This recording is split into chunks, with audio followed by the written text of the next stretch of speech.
Is what you're currently doing not working? Maybe it's time to get back to the basics. I'm Cindy Wadsworth. And I'm Pete Becchina. And we're with Achieve Real Estate Success.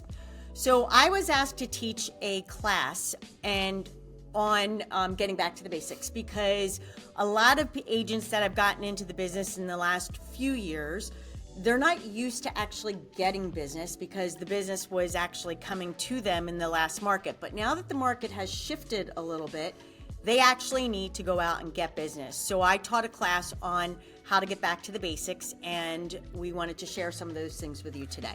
Yeah, so a lot of what we saw over the last couple of years was more about servicing clients rather than going out and getting new clients, right? Now that we're back to a more stabilized market for the time being, we have also implemented that in our own business as well. And we had a great opportunity last week. We set a new buyer consult and 3 listing appointments by simply going back to the basics. And 2 of them came from cold calling. So one came from the tried and true distressed seller list. So one of the people that you should always be reaching out to is the 5 Ds for distressed sellers. This one happened to be death probate.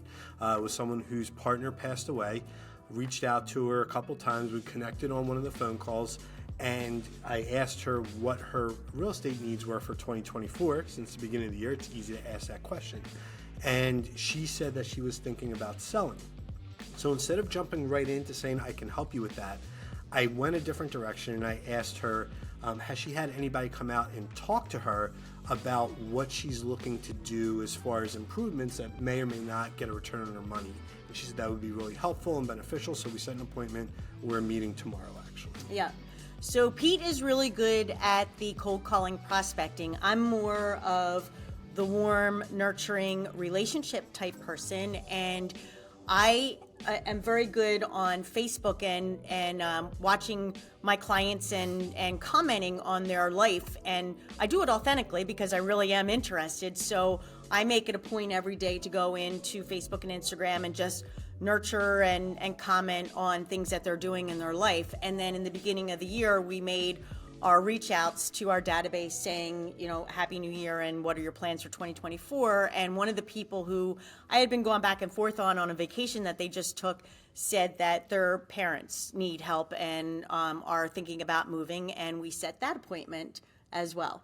Right. And so while Cindy is really good at handling that authentic relationship and coming from the heart, I'm only good at that if I really know you. So for me, when I'm doing cold calling, I follow a script, and that's how we got the 3rd listing appointment. Now, I don't believe in scripts and reading them verbatim because all the scripts say the same thing, and the sellers and the buyers know the scripts better than the agents. They actually start right? saying it back to you. Yeah, so we use scripts as a framework of what to say to keep us on track as we're going through it, and then we want to just think about what's on the script and say things a little differently so that when they're hearing us, they're not hearing the same thing that every other agent has said to them. So for instance, if you're calling an expired listing, instead of saying when you plan on interviewing the right agent for the job of getting your home sold, which every agent says that script, I typically say something along the lines of, I saw your house didn't sell. What do you think stopped it from selling?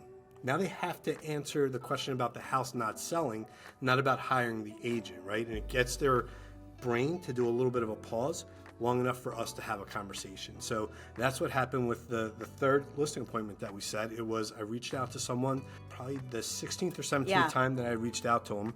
They have someone living in the home. The home needs to be heavily remodeled. And they're only getting wholesalers that are calling looking to steal the house, or they're getting agents that aren't asking about their current situation and are only talking about trying to get top dollar for the house, and it's not that type of house. So I offered both. I said, listen, we can come out, we'll meet with you, and we'll give you an idea of what it'll sell for all cash, and we have options for that. And we'll also tell you if you do certain things, what it'll be fixed up for, what you can sell and net the most money. He said because we took a different approach, he's willing to meet with us. So just always take a different approach. Use the scripts, but take a different approach in what you say. Yeah, and be consistent. Just be consistent and get back to the basics. Absolutely. Until next time, everyone have a great day. Talk to you soon. Bye. Take care.